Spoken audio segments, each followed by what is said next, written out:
Hi children, it's Grandma Carla, and we're reading more of our stories of the Pilgrims, and today we're going to read A Savage Attack.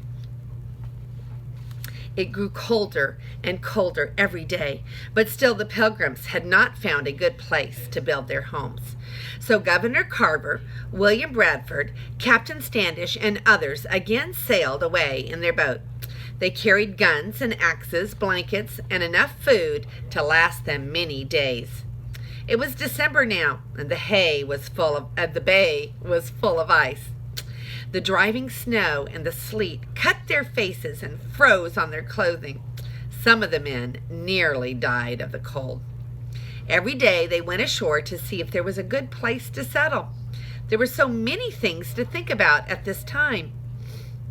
They must find a place near the woods so that they could get logs for their houses and wood for their fires. Yet the forest must not be too near, for they must have a clear space in which to plant their grain.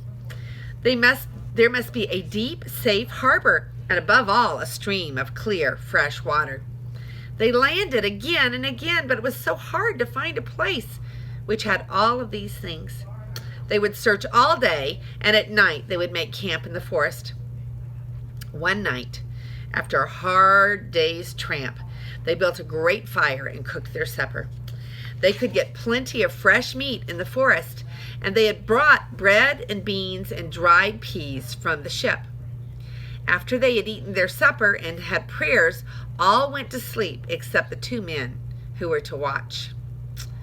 The light from the flames fell upon the tired faces of the men as they lay in the circle about the fire.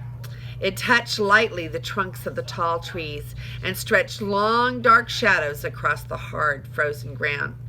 Sometimes they saw shining eyes peering at them from the darkness.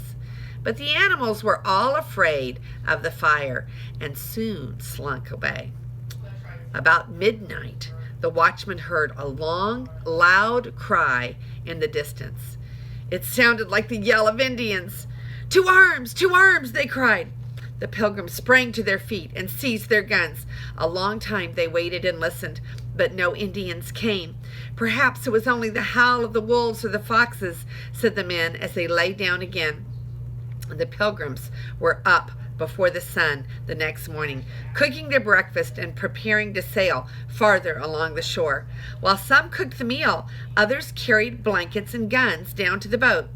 While they were sitting about the fire eating their breakfast, they heard a frightful sound nearby.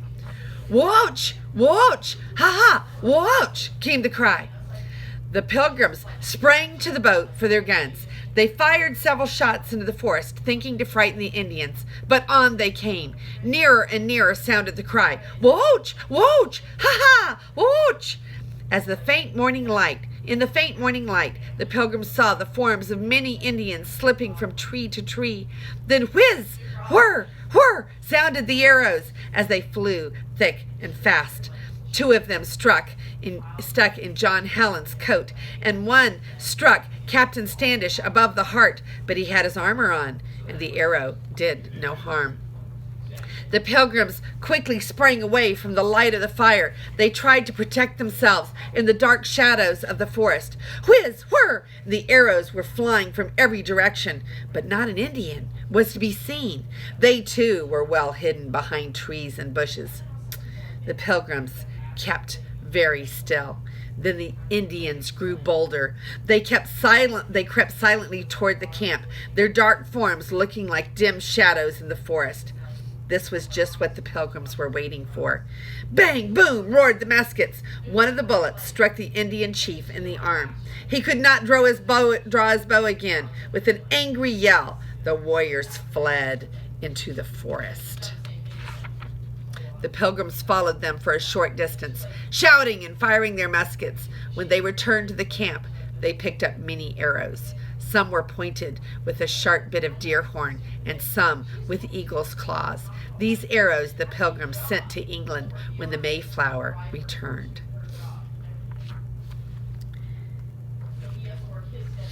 So there's no pictures of the savage attack.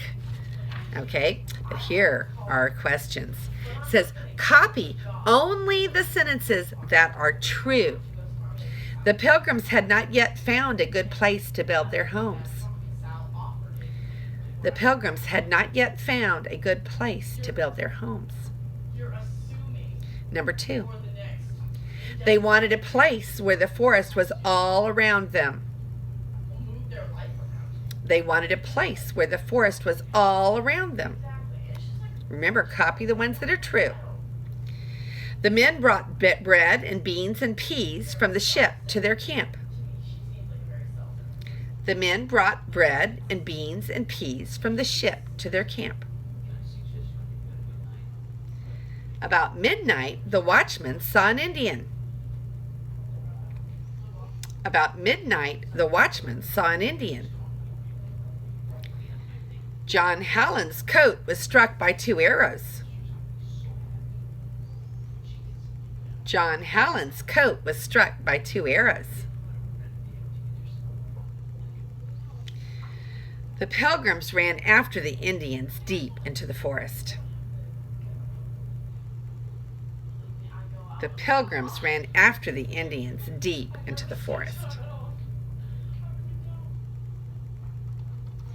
The Pilgrims sent the arrows to England. The Pilgrims sent the arrows to England. And this is Grandma Carla, and I love you.